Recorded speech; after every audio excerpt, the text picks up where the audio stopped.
Modi dit non à Merz. Ce qui se passe en Inde est tout simplement incroyable.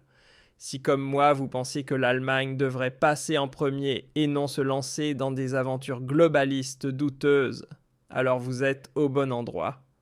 Restez jusqu'à la fin, car cette humiliation fait mal. L'Allemagne marche sur la tête, panne d'électricité à Berlin, usines à l'arrêt parce que la transition énergétique verte a une fois de plus échoué.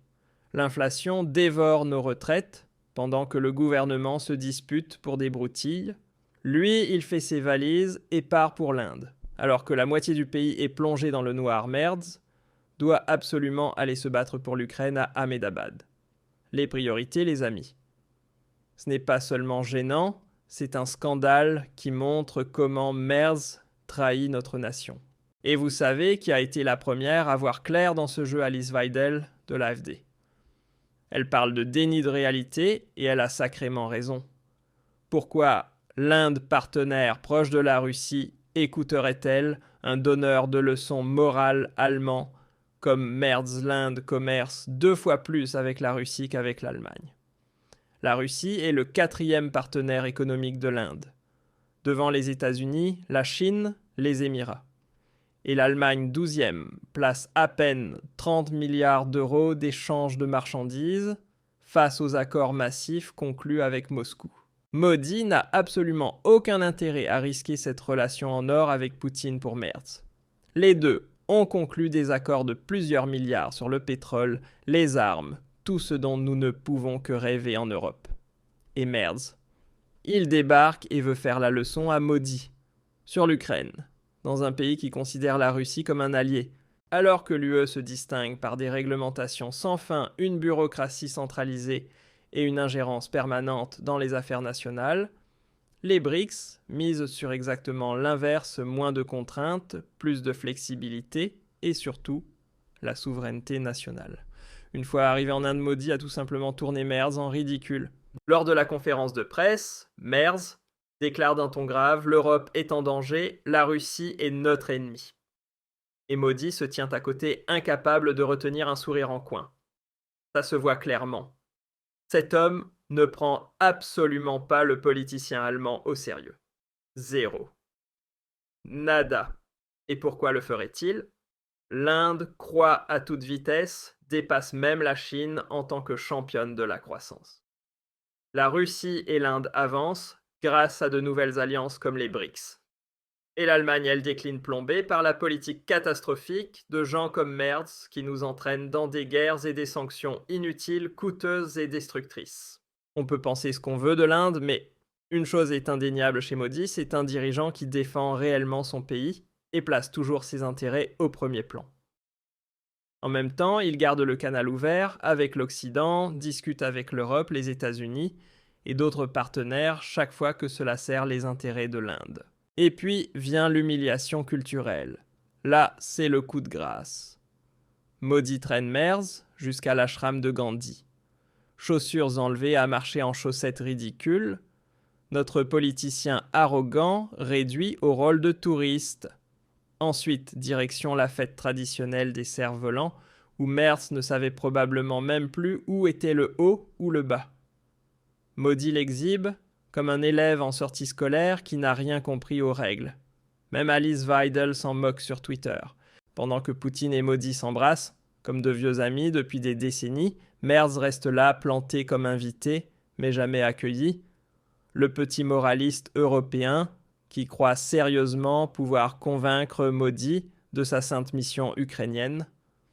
Modi dit clairement non et ça fait mal, les amis. Cela montre à quel point l'Allemagne est isolée sous la direction de Merz.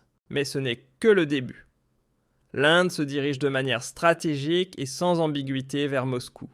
Un virage diplomatique mûri pendant des décennies et qui devient désormais visible. L'Occident regarde stupéfait. Le message est clair, l'ère de la docilité silencieuse est révolue. Tout a commencé comme une rupture douloureuse. Modi abasourdi, je pensais que nous étions alliés. Merz hausse les épaules, froidement. Quiconque pactise avec Moscou est un ennemi.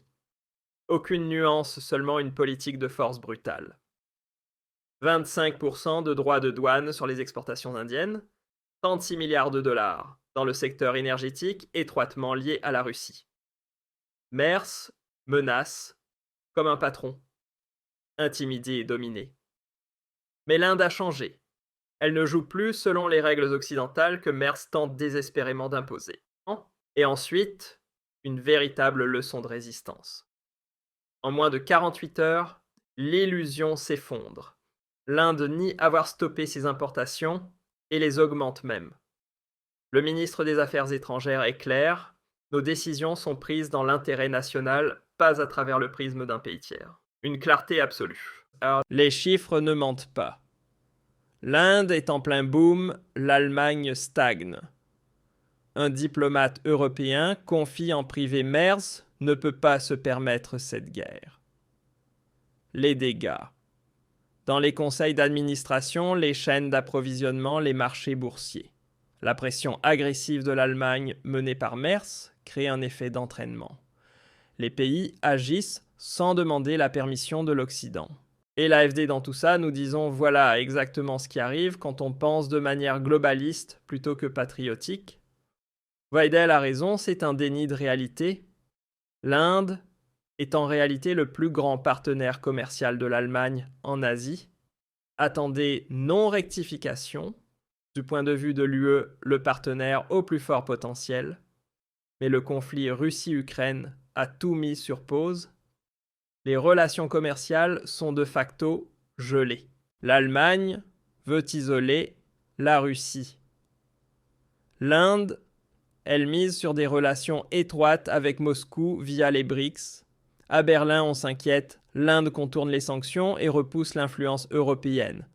Les projets bilatéraux en pause. Et pourtant, pour l'Allemagne, l'Inde serait le partenaire idéal du moment main-d'œuvre qualifié commerce-technologie. D'autant plus que la Chine devient de plus en plus risquée. Mais le numéro d'équilibriste de l'Inde, les États-Unis d'un côté, la Russie de l'autre, bloque tout. L'Ukraine est le point de friction. Et les tentatives de Mers pour faire pression ne font qu'aggraver la situation. Et le voyage de Mers. Il intervient dans une phase de turbulence mondiale sans aucun pathos. Des rencontres avec Modi à huis clos. Pourquoi maintenant ? À New Delhi, la vie bouillonne. La croissance est dans l'air. L'Inde avance, l'Allemagne non. C'est précisément là que cela devient intéressant. Pour la première fois, une coopération militaire figure à l'agenda. Un accord de 8 milliards d'euros, la construction conjointe de sous-marins en Inde avec de la technologie allemande. Pas une simple livraison, mais un véritable transfert de technologie. L'Inde veut réduire sa dépendance à la Russie, longtemps partenaire clé en matière d'armement. L'Allemagne, de son côté, assouplit ses règles depuis la guerre en Ukraine. On appelle cela la Zeitenwende. Mais la contradiction demeure.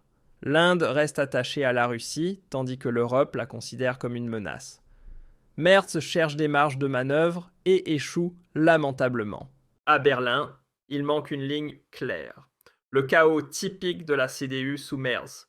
Les États-Unis ont infligé à l'Inde des droits de douane punitifs de 50% simplement parce qu'elle continue d'acheter du pétrole russe. C'est un signal clair et brutal adressé au monde entier. Trump fait ce qu'il juge juste sans se soucier des conséquences ni des subtilités diplomatiques. Merz n'oserait jamais aller aussi loin. Au lieu d'imposer de lourdes sanctions ou des droits de douane directs contre l'Inde, l'Allemagne fait exactement l'inverse. Elle continue d'acheter du pétrole russe, mais de manière indirecte via l'Inde. Cela paraît totalement absurde au premier abord, mais c'est une réalité amère qui dure depuis des années. Le mécanisme est à la fois simple et astucieux depuis le début de la guerre. En Ukraine, l'Inde importe d'énormes quantités de pétrole brut russe à bas prix, le raffine dans ses grandes raffineries en diesel-gazole, kérosène ou autres produits finis, puis les revend plus cher à l'Allemagne. Les importations allemandes de produits pétroliers en provenance d'Inde ont explosé ces dernières années et Merz fait encore comme s'il s'agissait d'un succès économique. Trump a récemment déclaré que les dirigeants européens sont faibles et a décrit l'Europe comme un continent en déclin. Et il vise très clairement Merz aussi. Il entre parfaitement dans cette catégorie et c'est précisément pour cela qu'il s'effondre dans les sondages. Les gens commencent à se réveiller. En résumé, maudit Harry Merz a été humilié et la leçon a été claire. Partagez la vidéo, abonnez-vous, commentez Merz doit partir. À la prochaine.